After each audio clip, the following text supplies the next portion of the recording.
Pagpalang hapon po sa inyo lahat. Sa mga tao pong di po nakakalimot pong mag-subscribe, maraming salamat po sa inyo lahat. At may busilak na kalooban. At sa mga abroad man, sana po ay malagi po kayo malakas araw-araw at malayas sakit sa araw-araw. Sana po malagi po kayo magdasal sa araw-araw bago matulog sa gabi, bago pagkagising. At sa mga gusto pong mag-aral ng spiritual na gamot, tumutok lamang po kayo sa dito sa Iwangan ng Pangasinan at kumuha po kayo ng poder, bakod, balabal, pundo para matuto po kayo sa akin na po.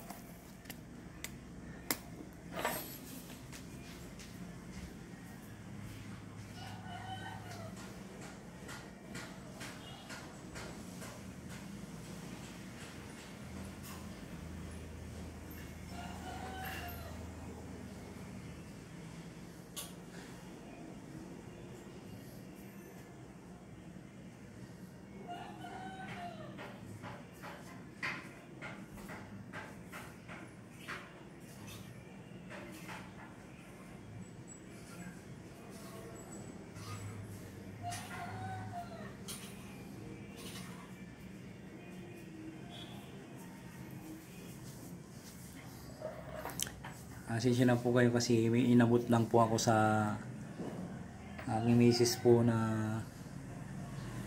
po.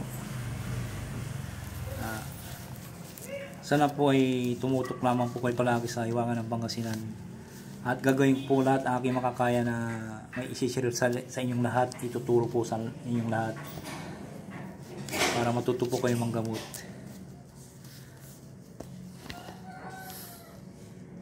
Ang ibabagi ko po ngayon po sa inyong lahat ngayon pong tanghali po, panggamot sa kinulam po, natural lamang po, mahiwaga ito. Ayan.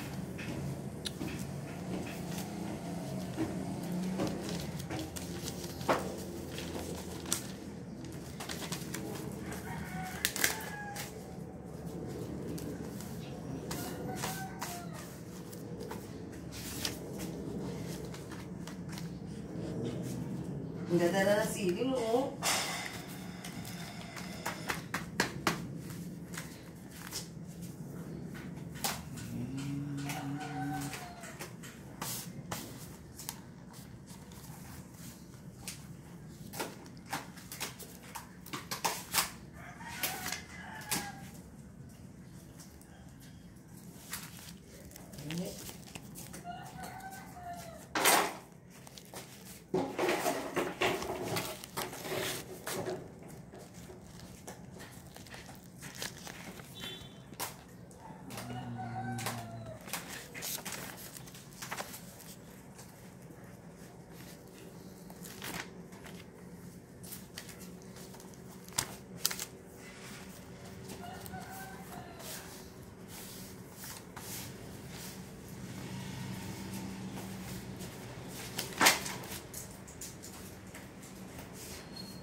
Sila po kayo kasi may ginawa lang po, inabot po.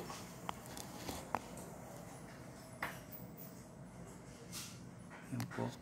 Ay babagi ko po sa inyo yung panggamot sa kinulam o natural lamang, mahiwaga ito. Magdasal po ng isang Ama namin at sunod po ang orasyon po. Magdasal po tayo. Ama namin na sa langit, sambahin ang pangalan mo. Ikaw nawa ang manghari sa amin.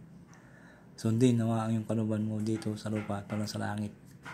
Bigyan mo kami ng pagkain kailangan namin sa araw na ito. Patawarin mo kami sa aming mga kasalanan tulad ng papatawad namin sa mga nagkasala sa amin, at huwag mo kaming iharap sa mahigpit na pagsubok, kundi ilayo mo kami sa masama, sapagkat iyo ang kariyan, kapangyarihan, kapurihan, magpakain naman amin. At isunod po yung orasyon po ng 3 beses po. Ibulong sa isang basong tubig at ipainom sa pasyente po. Narito po ang orasyon po. Kristak, Urtak, Aminatak, Hokmitak, Aminatak, Hiptak. Kristak, Urtak, Aminatak, Hokmitak, Animatak, Hiktak. Kristak, Urtak, Aminatak, Hokmitak, Aminatak, Hiptak. 3 beses po. Kristak, Urtak, Aminatak, Hokmitak, Aminatak, Hiptak. Ibulong sa isang basong tubig at ipainom sa pasyente po.